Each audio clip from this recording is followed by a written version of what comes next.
Security and Enforcement and the Subcommittee on Counterterrorism, Law Enforcement, and Intelligence will come to order.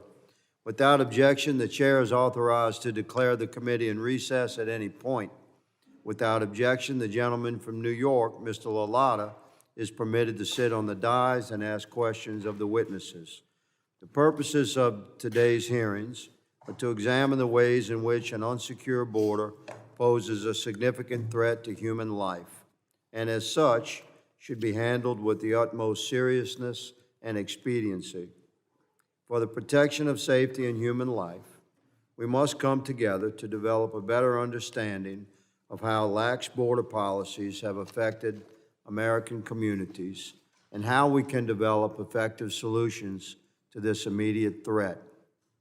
I now recognize myself for an opening statement.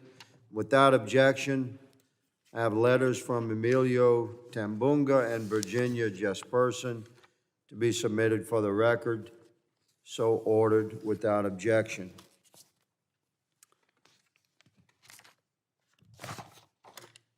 Good afternoon, ladies and gentlemen, and welcome to the Subcommittee on Border Security and Enforcement, Subcommittee on Counterterrorism, Law Enforcement, and Intelligence joint hearing entitled The Real Cost of an Open Border, How Americans Are Paying the Price. Today's hearing will examine how the Biden administration's open border policies have caused incalculable human cost, not just to American citizens, but also to those driven to make the treacherous journey to our southwest border.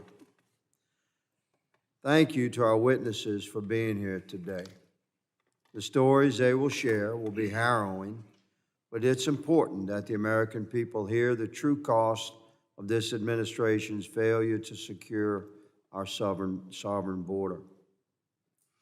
From the impact on our frontline law enforcement officers to the increase in illegal alien crime and record deaths from fentanyl poisoning to the growing number of migrant deaths along our borders, the Biden-Mayorkas border crisis has had a devastating impact, which is worsening daily.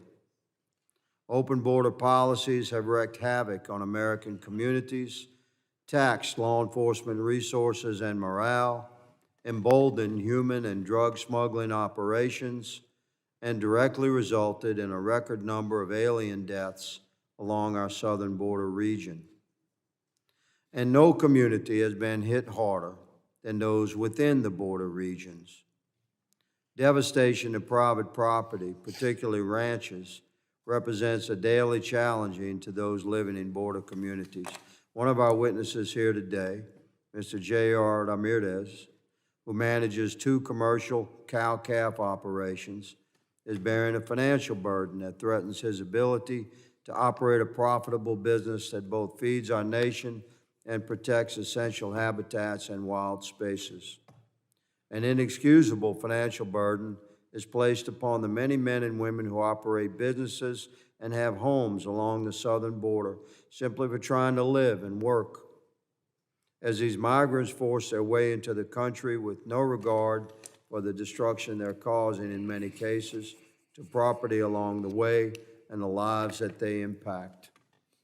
The cost of the border crisis extends to the men and women of the U.S. Customs and Border Protection. As the administration's open border policies enable cartels, the price is paid by those doing their jobs. Customs and Border Protection morale is at an all-time low, and state and local resources have been unable to keep up with the flood of human beings and drugs crossing our border. That flood of humans across the border includes the massive influx of human trafficking and human smuggling being reported recently. We rightly commit law enforcement resources to combat this scourge nationwide. However, open border policies should not exist, and our border policy should be in tune with the goal towards law enforcement. We should not worsen the problems and make it impossible for others to deal with as the years unfold. Just last year, Customs and Border Protection officials found the bodies of at least 848 aliens along the southwest border. And according to the UN's International Organization for Migration, the southwest border is, quote unquote, the deadliest land crossing in the world. This administration has touted that their border policies are safe, orderly, and humane. And anyone who's been down to the border can attest that there's nothing safe and orderly or humane about that situation. Safe, orderly, and humane policies would not allow a record number of illegals into our country and drugs trafficked into our nation. They would not encourage migration across the deadliest land crossing in the world and leave our law enforcement and border communities to deal with the crisis on their own. I look forward to hearing from our witnesses today.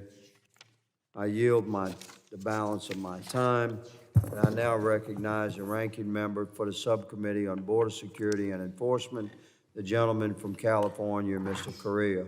Thank you, Mr. Chairman.